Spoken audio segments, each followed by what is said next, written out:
Still getting back into this, sorry. So the Gemara says as follows. So the Gemara says, V'id kadin tave lebal para tchila, se'if halacha l'maisa.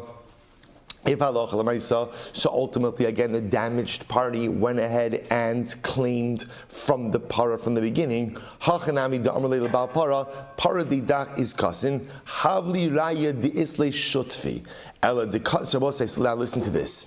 So this is actually fascinating. So the case in question over here is where halacha l'maisa, it turns out that the cow is owned by one person, and ultimately the calf is owned by a different person. And now this cow goes ahead and damages the ox. So now what happens? So this is incredible. So now the owner of the ox says to the owner of the cow, like para didach is kasanli. So havli raya. Just skipped. Elalo tzricha de para dechad vlad dechad. Vaches v'i dekadim tavi lebal para tchila. Say if the owner of the ox, the damaged party, comes and seeks out the owner of the cow first. Hachinami de amar leila bal para didach is kasan havli raya de isle shutfi. So now listen to this. Say if the owner of the ox goes to the owner of the cow and says, listen, your cow damaged my ox, give me chatzi nezek.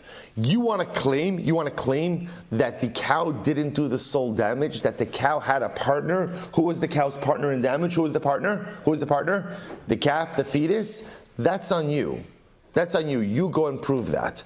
Ella, the kadim tavile bavlad tchila. Rather, it has to be the case in the Mishnah is where the owner of the ox, the damaged party, went and actually approached the owner of the fetus, of the calf first, right? Claiming damages against him. In that case, the owner of the cow could say, Da'amrle, galis adaita de shutfa isle. You've clearly proven that halacha l'maisa, you acknowledge that there is a partner in this. So this is very interesting. So in other words, in Abaye's model, this is actually really fascinating. In Abaye's model, the calf and the cow are owned by two different people. So now the cow goes in and damages the ox. The owner of the ox wants to sue for damages. Now in Abaye's model, the Mishnah is dealing like this. If the owner of the ox would go directly to the owner of the cow, he could say, listen, buddy, give me my chatzi nezek. You want to claim that someone else was participatory in the damages, you take that up. That's not on me. Your cow damaged my ox, give me my chatzi nezek. That's it. You want to then sue the owner of the calf for some chilik of those damages, go take care of that, nothing to do with me. The case the Mishnah says Abaye is actually interesting, is where the owner of the ox, the damaged party, went to the owner of the calf. Went to the owner of the calf first. Now the fact that he's going to the owner of the calf, what does that show? That shows that he's recognizing that there are two participants in the damage of his ox. Well, once you've done that, then you can no longer claim to collect full chatzi nezek from the owner of the cow, since you've acknowledged that there's another participatory party in all of this. Therefore, Abaye will say that the case in the Mishnah will be where you're going to be able to collect quarter damages from the owner of the cow and eighth damages from the owner of the calf. Okay. Others say, others say, even if the owner of the ox went and claimed damages from the owner of the cow first, nevertheless the owner of the cow could go ahead and kind of put him off by saying, the Amrle Meida Yadi Ana de Shutfa Isli. You know that I have a shutaf, right? You know that at the end of the day I have a partner, that at the end of the day there is someone else ultimately again who is participatory in this damage. Okay, Shabbos say, so this is Abaye's understanding of this case. The Mishnah, Abaye's understanding is where there are two different owners, owner of the cow, owner of the calf, and depending on who the owner of the ox, which is the damaged party in this case, is going ahead and approaching first, will determine the amount of damages that he could collect from each of them. That's Abaye's model. Amar Rava said, come on. Atu echad me'arba benezek ve'echad mishmona be'eznek katoni chatzi nezek u'revi nezek katoni.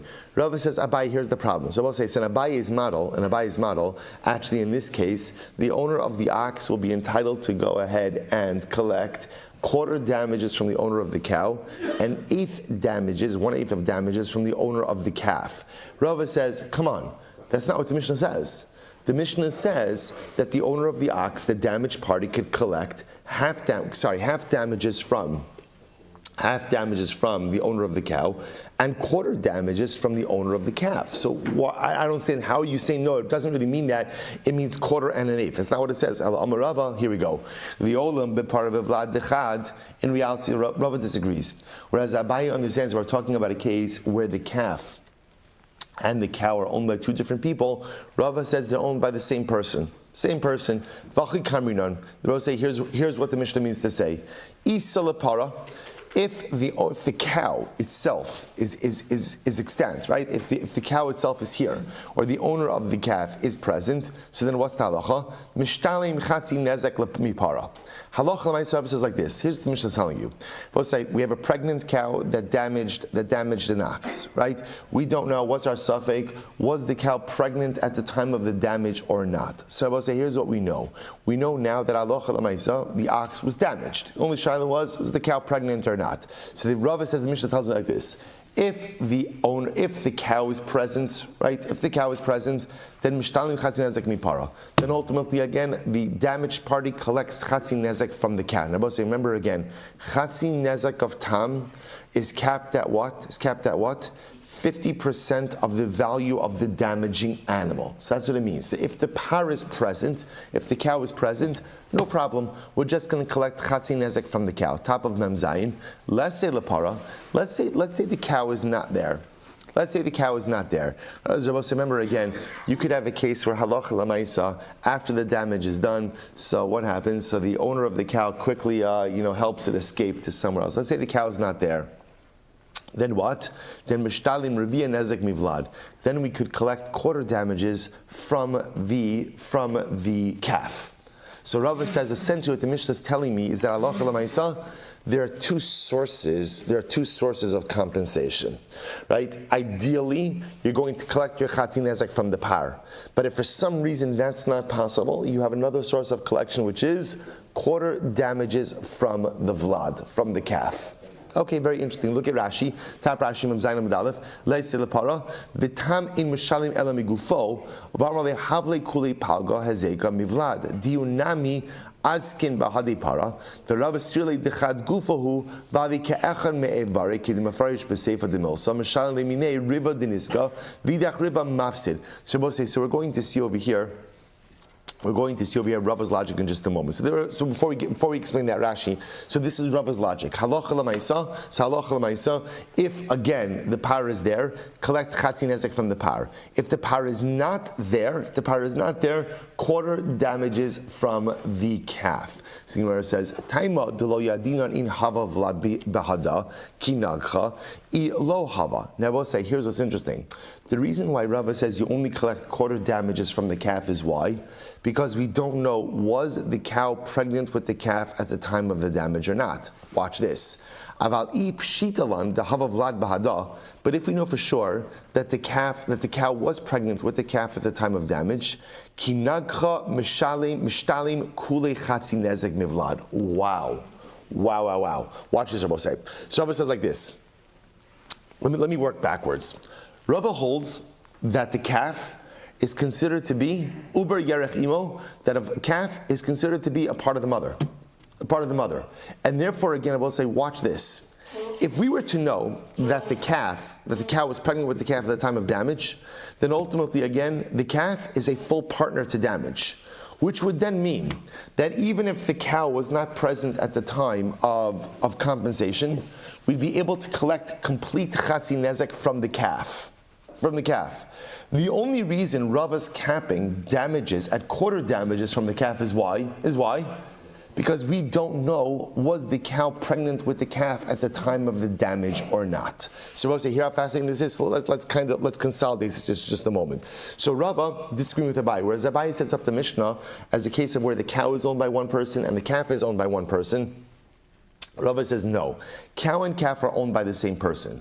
So what does the Mishnah mean when it says that you could collect half damages from the cow and quarter damages from the calf? Remember again, everyone is agreeing that statement doesn't make sense. Why doesn't that statement make sense? Why not?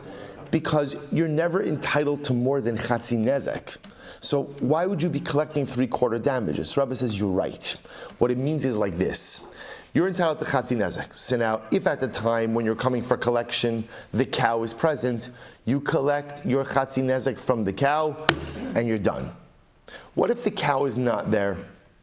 Cow is not there, right? The owner of the cow, shuttled it off, whatever, to the Caymans, whatever, or to the marsh. It's no longer there. It's no longer there for collection. So now Rava will say, okay, you're entitled to collect from the vlad, from the calf. Technically speaking, how much should you be entitled to collect from the vlad? How much should you be entitled to? Technically, chatzi nezek. Chatzi nezek, why?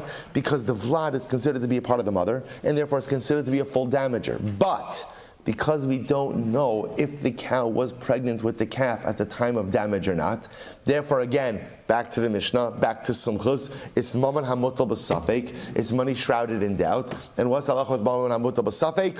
Cholkin. Therefore, the most you could collect is chatzi, is quarter damages. Incredible. And the Gemara says, Rava l'tamei, Rava is going to see, what's Rava's reasoning? Dama Rava, parashe zika, Gova mivlada, that if a cow does damage and it's pregnant, you could collect complete damage or chatzi nezek depending on the damage from the calf. My time, what's the reason? Gufahi, because I will say a calf is considered to be part of the body of the mother. In other words, it's considered to be an appendage of the mother. Conversely, by the way, golda shezika, if a chicken does damage, ain't a gova mebeitzasa, you cannot collect damages from its egg. Why not? My taima pirsha ba'amahu. So I will say, as opposed to a fetus, which is considered to be part of the mother, an egg is considered to be a secretion of the animal, something separate and distinct from the mother. So for example, if a chicken did damage, you could not go ahead and collect damages from the egg. Yet Rava holds that when an animal does damage, you could absolutely collect damages from the fetus, from the uber, from the calf itself. Incredible, I would say. So therefore, again, salocha l'maisa. Now remember, none of this is really halacha l'maisa for us because we reject sumchus. We accept the Rabbana. But nevertheless, Rava's interpretation of the Mishnah is quite fascinating, talking about a case where both the cow and the calf are owned by the same person. What the Mishnah means is like this: if the cow is present, collect chatzi nezek from the cow. If the cow is not present, technically speaking, if you knew for sure that the cow was pregnant, you would be able to collect full chatzi nezek from the calf, but because you don't know if the cow was pregnant at the time of damages, therefore maman hamotel b'safek cholkin, you can only collect quarter damages from the calf. Beautiful. So now we move on to something else. Furthermore, ein shaman lepara bifnei atzma or levlad bifnei atzmo ela shaman levlad al gav para. So we'll say now the Gemara says something very interesting, which is the halacha l'maisa. We're now going back to the first case of where the ox damaged the cow. So as I said, obviously now, ox damaged the cow, we need to assess damages. So the Gemara says, in general, when assessing damages, we don't assess the value of the cow by itself and the value of the fetus by itself, but rather we assess them as a unit. What's the value of a cow that's pregnant versus what's the value of a cow that's not pregnant? The difference between those two, that's damages. As opposed to assessing each value independently. So the Gemara says, Ella shamin levlad al gav para. Rather, again, halacha l'maisa, so we go ahead and we assess the value of a pregnant cow as one entity. Why? So the Gemara says, Shem'iyah to Omer Kain, because if you're going to assess the value of the cow by itself and the value of the fetus by itself, the Gemara says, Nimtza atamachish asamazik. This would unfairly impoverish the damager. So we'll say, take a look at Rashi for just a moment. Ein shamin. Rashi says, Arei shakoi, shor shenagach hasapara bepila, ein shamin kol echa b'fnei atzmo, she'olim demei hanezek harbe, aval shamin para meuberes kama haisi yafet chila, v'kama hi shava achshav im mesa im chaya. So we'll say, interestingly enough, so again, just two different methods of valuation. You might have thought that maybe, again, the way we assess damages is we assess the damages of the cow by itself and the calf by itself. Kamash Malon, no, we look at them as a unit. Right? A pregnant cow was worth X, and a non-pregnant cow was worth X minus Y. That difference is called damages. And the Gemara says, because if you're going to start assessing each one on their own, that is going to unfairly impoverish the damager. Interesting, I will say similarly again. If let's say Reuven chopped off the hand of Shimon's Eved, Shimon's Eved. So Rabbi say, so how do you go ahead and assess damages? So Rabbi say, it's interesting. So you could say, well, maybe we look at how much would a person be willing to pay, or how much would a person be willing to receive in order to have their hand chopped off. Right? There's a price on everything. There's a price on everything, right? So, right, how much would a person be willing to go? Or actually, better stated, how much would a person be willing to accept to have the hand of their eved chopped off? That's really the better way to say it, right? In other words, there's a value to that. That's not how we assess damages. How do we assess damages? An eved with a hand is worth X. An eved without a hand is worth X minus Y. That's called damages. Look at Rashi. Literally, Rashi says we don't evaluate the value of the hand by itself. Lomar, kama adam rotza lito liktoa yad eved kazeh. Devadai haroa avdo shalem ein kotea yadav ela b'damim merubin. So obviously, if you look at it like this, if you ask a person, you have an eved, how much money would you be willing to accept to have the hand of your eved chopped off? That's going to be a much higher price than the difference between an eved with a hand or an eved without a hand. So the Gemara is just telling us how we assess damages. Both say same idea. Let's say Ruvain damages Shimon's field, right? How do we assess damages? So we look at, let's say for example, Ruvain's shar went and ate a row of crops in Shimon's field. So we don't say, well, how much is the row of crops worth? Rather, what do we look at? We look at how much is a field with 10 rows of crops worth versus a field with 9 rows of crops worth. And that's how we assess damages. So we'll say, it's actually very interesting. So all of this is a model, essentially what it's saying is like this. When assessing damages, the way we assess it is halacha l'maisa. We look at what a complete entity is worth versus what an incomplete entity is worth, and the difference between those two is damages, as opposed to looking at the damaged entity in a vacuum. Right? What is the value of one row of crops? Right? What is the value of the loss of a hand? What is the value of a cow and a fetus independently? Because that would essentially represent a much higher level of damages. So the Gemara says, So I'll say, so here's what's interesting. The reason the Mishnah gives to the basis of these valuations is because otherwise it would create a very unfair burden upon the damager. But the Gemara essentially says, who cares? If that's what damages are, then who cares if it's a lot for the damager? In other words, if you did damage, pay the price. To which the Gemara says, Mishum to Amarle, Para ma'abarta is kasach. Para ma'abarta shayminalach. Because Rabbi say the damager can say, look, if I damaged a pregnant par, then that's the value that I should pay for. In other words, we don't start dissecting damages. How much is a regular par? How much is an ubar? Again, if for the damager's perspective, you're asking me to pay for what I damaged, which I'm happy to. So I damaged a field with 10 rows, right? One row in a field with 10 rows. I cut off the hand of an eved. So the most basic way to evaluate damages, ultimately, again, is by comparing what a whole item is worth versus now what a deficient item is worth, and make me pay the difference. Okay?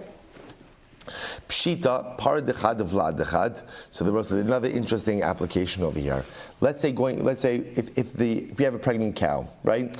And ultimately, again, the cow belonged to one person, and the offspring, right, the fetus belonged to someone else. Now what happened? Pitma lebal para. Now let's say the cow gets fat. Right, the cow gets fat. Rashi says over here, "Pituma mashashaman osa shahaisi yafa." Now, the idea over here is, let's say now this pregnant cow gets damaged. So now obviously, again, there's a valuation of the cow, right? We're going to look at how much the cow was worth. So now, interesting, what the Gemara is saying is like this: is how do we attribute certain value of the cow? Who does it belong to? So, for example, now the cow is pregnant and the cow gets fat. The cow gets fat. Who gets the value, so to speak, of that extra girth, of that extra weight? So obviously that goes to the owner of the cow. The Gemara says, on the other hand, Nafcha mai.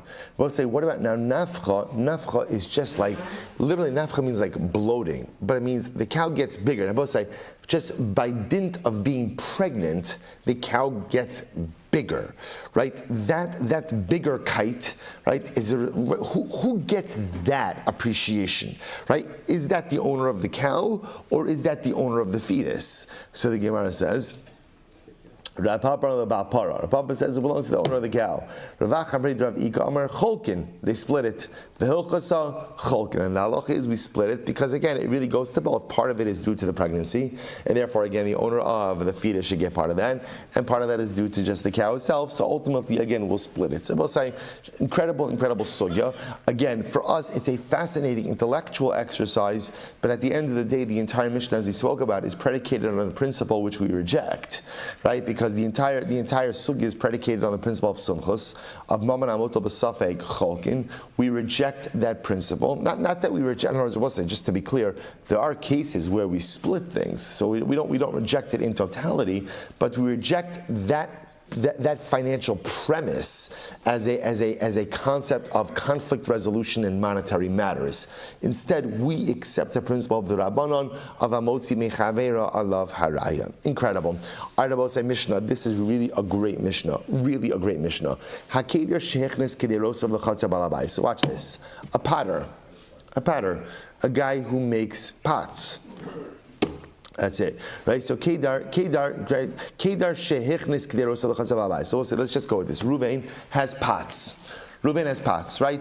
Reuven goes ahead and brings those pots into the chutzner of Shimon. Okay, fine.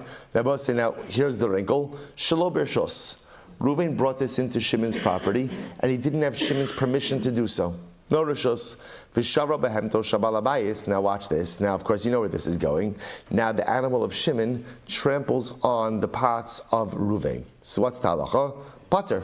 Shimon's obviously potter. Why is Shimon potter? Again, Reuven brought it in without permission. Vimhuska bahen. Now listen to this.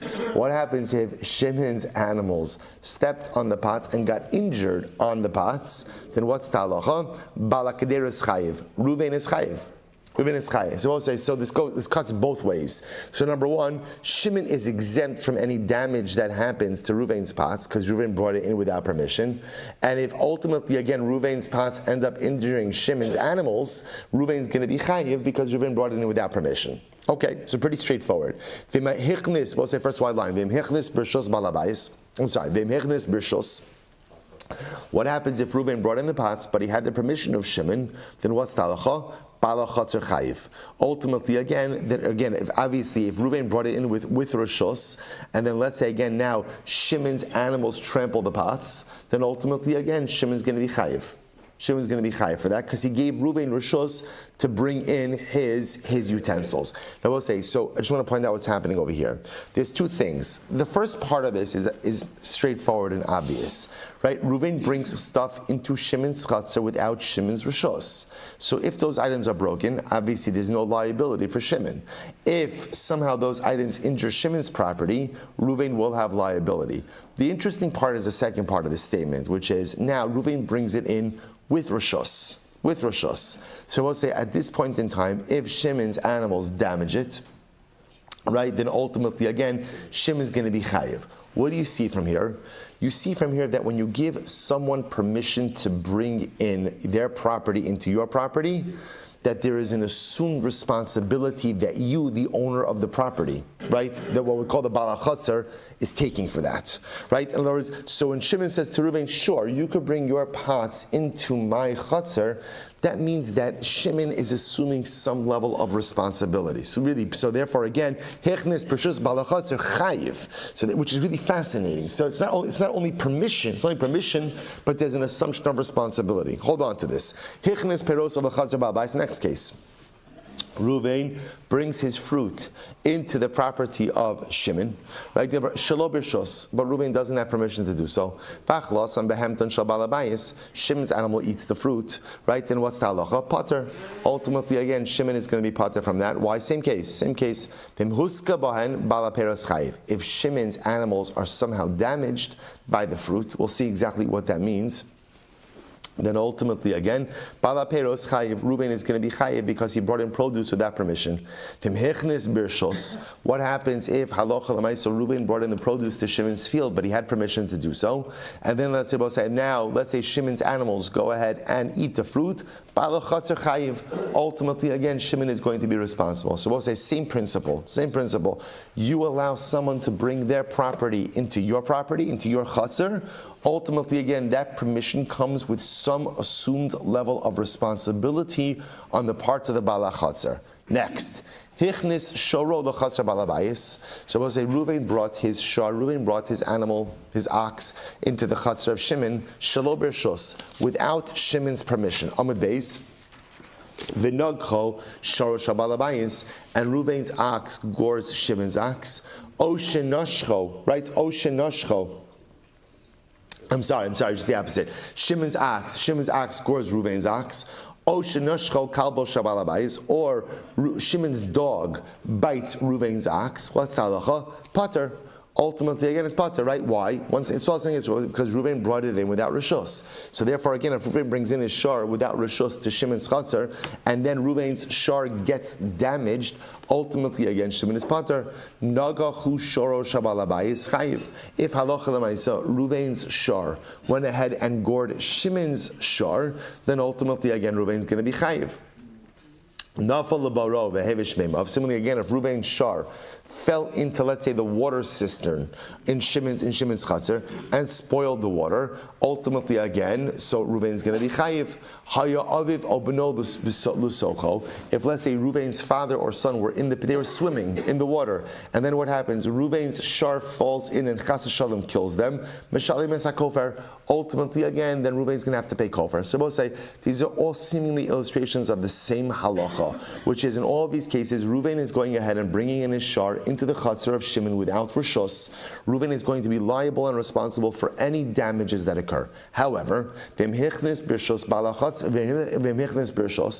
let's say again, Reuven went ahead and brought in his shar with rishus, then bala chatzar chayiv. Ultimately, again, the owner of the chatzar, Shimon, will be responsible for any damages that happen. So I will say, so bottom line is, according to the Tanakama, if you bring, and whatever, it doesn't matter, you fill in the blank, you bring in your pots, you bring in your produce, you bring in your animal. If you bring it in without, Reuven brings it in without rishus, Reuven is responsible for anything and everything that happens, and Shimon is not. Reuven has rishus, Shimon, the owner of the chatzar, gives Reuven rishus to bring in his produce, his pots, his animal, then I will say with that permission comes an assumed responsibility on the part of Shimon. And therefore ultimately again, if something happens to Reuven's animal, produce, pots, Shimon will be responsible. Comes along Rebbe says no. Bekulan eno chayiv ad shekabal alav lishmar. So both say this is incredible. Comes along Rebbe and Rebbe says you're wrong. Permission to enter does not mean assumption of responsibility. So therefore, Rebbe says like this: in all of these cases, when Shimon says, sure, bring in your produce, right? Bring in your pots, bring in your animal. Shimon is giving Reuven a right of entry. What isn't Shimon doing? Shimon is not assuming any level of responsibility for Reuven's stuff. So Reuven brings in his shar, and Reuven's shar gets gored by Shimon's shar. Shimon's like, I'm so sorry for your loss, but not my problem. Right? Reuven brings in his produce, and Reuven's produce gets consumed by Shimon's shar. So sorry. So I gave you a right to come. You're more than welcome to come in, but I'm not assuming any level of responsibility ultimately, again, once you come in here. Shabbos says, so this is the fundamental machlokes. See, everyone agrees in the first case, where Reuven is entering without permission. Obviously, everyone's going to agree. You enter without permission, whatever happens is on you. You're damaged or you damage someone else, you bear responsibility. The shaila is what happens when you enter with permission. Tanakama says that when Shimon gives permission comes with assumption of responsibility by Shimon. Rebbe says absolutely not. Permission to enter essentially means what? Enter at your own risk. I assume no responsibility for anything that happens to you or your property while you are on my premises. Incredible. Let's analyze. It says the Gemara, Taima, the Shelo B'Shus. So the Gemara says as follows. Now remember again, Rashi points out there at time of the Shelo B'Shus, V'shum hachim huska bahem bal kderus chayiv. So remember again. So the Mishnah says as follows. The Mishnah says that in the first case in the Gemara, where Reuven has pots, right? Reuven brings in his pots without rishos to Shimon's property. Then what happens? Shimon's animal is damaged on Reuven's pots. What's going to be the halacha? Reuven is obligated to pay Shimon damages. So it says the Gemara, Taima de shelo b'shos. So the reason why Reuven is responsible is because he entered in without permission. Ha b'shos lo mechayev bal kederus b'niske behemtov de bal chotzer. But yet we can infer from the Mishnah, had Reuven entered in with permission, then again Reuven's animal had been damaged ultimately on his pots, then halacha l'maisa, Reuven would not be chayiv for that. So the Gemara says, "V'lo amrinon kabule kabel bal kederos nitirusa de behemto de bal chotzer." Now, here's what's interesting. What you see over here is as follows. From the Mishnah, had Reuven received rishos, right, and ultimately again Shimon's animal been injured on Reuven's pots, Reuven would not be chayiv. Reuven would not be chayiv. So what do you see from here? That ultimately again with rishos, Reuven does not assume responsibility to make sure that his pots don't injure Shimon's animal. So money, whose opinion is that? That's Rebbe Hida Amar Kol B'Stama Lo Kabil Alei Nitirusa. That reflects the view of Rebbe, right? Rebbe at the end of the Mishnah. Rebbe holds that in general, any permission, right? Permission to enter does not come with assumed responsibility. Yet, Ema Seifa, Im Hichnis Birshos Bal Chaser Chayiv. Look at the end of that case. It says that if halacha l'maisa, Reuven entered with rishos, then ultimately then the Baal Chatzar does assume responsibility. Asan Rabbanon do'amri b'stama nami kebuli kabel netirusa. That does reflect the view of the Rabbanon, because the Rabbanon hold that whenever there is permission for entry comes with assumed responsibility. Furthermore, look at the end of the Mishnah. Rabbi Omer bekulan enu chayiv ad shekabel alav balabayis lishmar. Furthermore, we'll say, how does the Mishnah end? The Mishnah ends by explicitly stating the position of Rebbe. The Rebbe says even when there is permission for entry does not automatically mean assumption of responsibility. So therefore, both say the way the Mishnah is set up is Reisha v'Sefer Rebbe Mitzir Rabbanon. So the way the Mishnah reads, both says the first case reflects the view of Rebbe. The last case, which is the actual statement of Rebbe, is Rebbe, and the middle of the Mishnah is the Rabbanon. There just doesn't seem to be a fluid way to read the Mishnah, or a seamless way to read the Mishnah. Amar Rabbi Zeri, you're right. Tavra, Misha Shanazu, Lo Shanazu. It must be that halacha l'maisa both say that there are different authors for different parts of the Mishnah. Also the Gemara says, Rava Amar no, Kula Rabbanon. That's not true. The entire Mishnah reflects the view of the Rabbanon. Ubirshos shmiras kederos kibel alav bal chaser ba'afilu nishbarucho. So both say it must be again that halacha l'maisa. The entire Mishnah reflects the view of the Rabbanon. What do the Rabbanon hold? Both say the Rabbanon hold that whenever the bal chaser gives permission, right? Shimon gives permission to Reuven to enter. Permission to enter also comes with what? Assumed responsibility to safeguard the property of Reuven as he enters. And in fact, that responsibility to safeguard Rabosai is from everything. Not only from Shimon's property damaging Reuven, but any damaging force. So essentially what's coming out of it is something really amazing. That when Shimon gives Reuven permission to enter means I gave you permission to enter my property, and I take full responsibility for the safety of your property. For the safety of your property, ultimately, again, for my own property, and from the safety of your property from external forces as well. A wind smashing it. So essentially, I would say it sounds like really what's happening over here is that halacha l'maisa, when, according to the Rabbanon, when Shimon gives Reuven the right to enter, Shimon essentially transitions into the role of a shomer.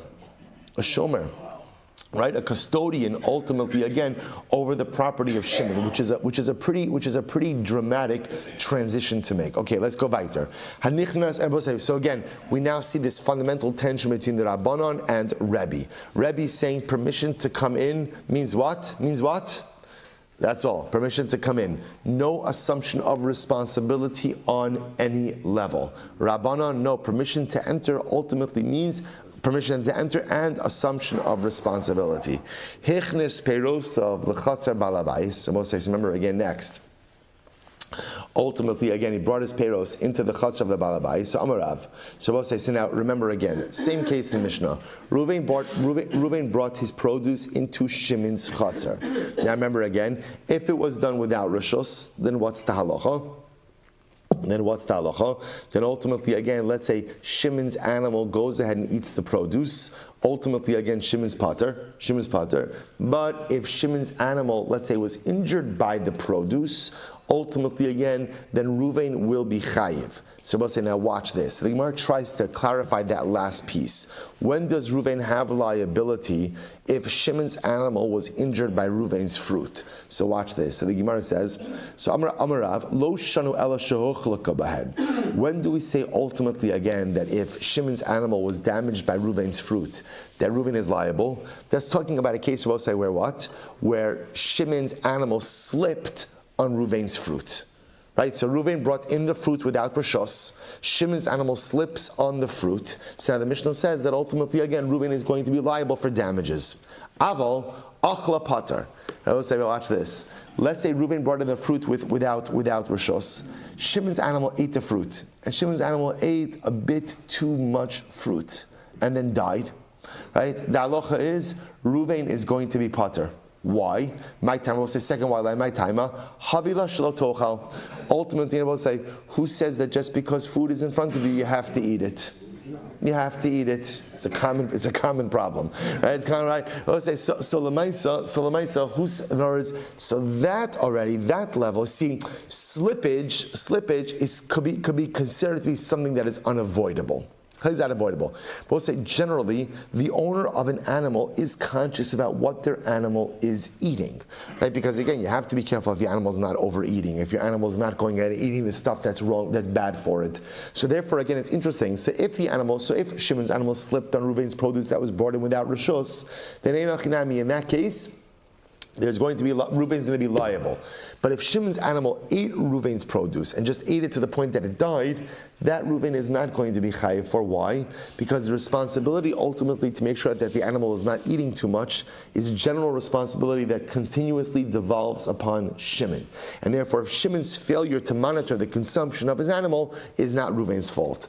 Amar Rav Sheshes, Amina, let's say, it's pretty wild. So this is Rav. Rav Sheshes says, Amina, Kirayim v'shachar Rav Amar Laha Shmaisa. So Rav Sheshes says, I think that when Rav was half asleep, he said this. So I'll say, so it's interesting in general, right? So essentially what Rav Sheshes is saying is, that makes no sense.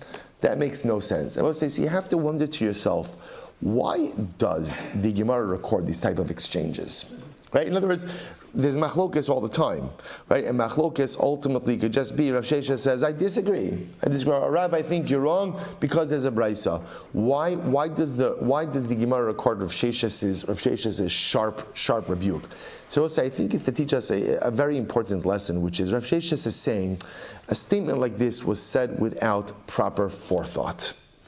And the most dangerous thing in life is talking without thinking about what you're going to say before you say it, or without contemplating. We'll say, there's nothing more precious in this world than our words. Nothing more precious, right? Words, remember again, when the pasuk says, Vayipach ba'apav ruach chaim, Kadosh Baruch Hu breathed life into man. So you know what Unkala says? What's life? Ruach mimalala. Speech. Speech is what makes us people. Speech is what distinguishes us from the animal kingdom. Speech is the most precious. There are two things in this world which have speech: the Ribono Shalom and HaKadosh Baruch Hu. Right? HaKadosh Baruch Hu created the world ba'asara ma'amaros. 10 utterances. There are only two entities in this world that could utter anything, and that's HaKadosh Baruch Hu and man. Speech is what makes us divine, which is why nivel peh, inappropriate, right, using inappropriate language, which is why lashon hara, rechilas, those things which debase the very power of speech, those are sometimes the worst aderos because they fundamentally erode the crown jewel of our personalistic holiness. So you'll see this sometimes in the Gemara, where someone will say something, and another opinion will see that it's so foolish. how could you have said such a thing like that they almost take offense to it? You almost see like Rav Sheshes almost getting offended that Rav would have used his koach hadibor, his power of speech, in such a useless way. That's what's going on over here. Now, halavai, right? Our useless speech should be like in these kind of things, right? But so when Rav Sheshes hears this, Rav Sheshes says, really? Rav, this is how you're using your words?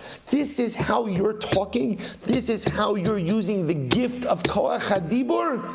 You must have been asleep. Because if you were conscious, if you were fully conscious and awake, you would have never used your power of speech like this. And I will say, how careful we have to be.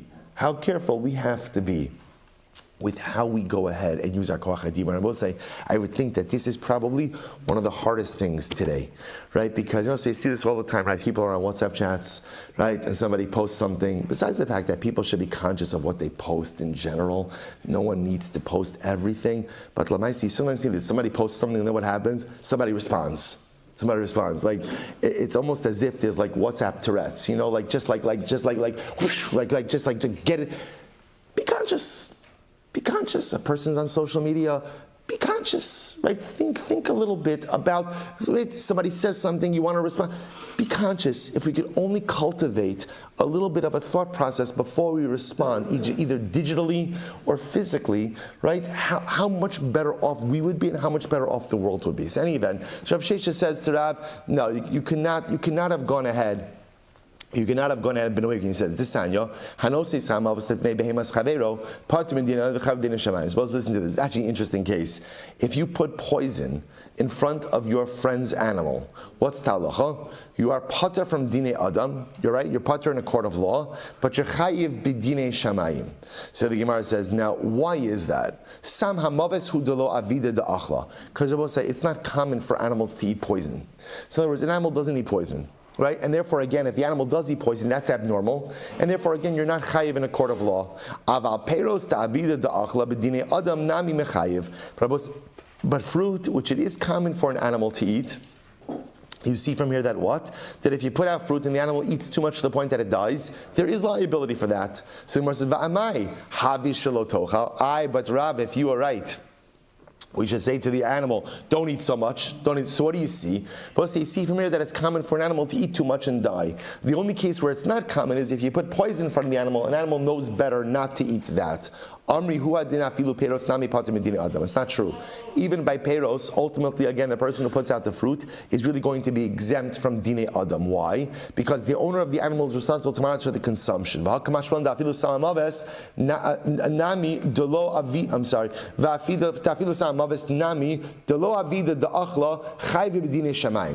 the chiddush over here is that for poison, which an animal doesn't normally eat, you're of course going to be pater medine adam, but you're going to be chayiv medine shamayim. You're going to be chayiv, with HaKadosh Baruch Hu.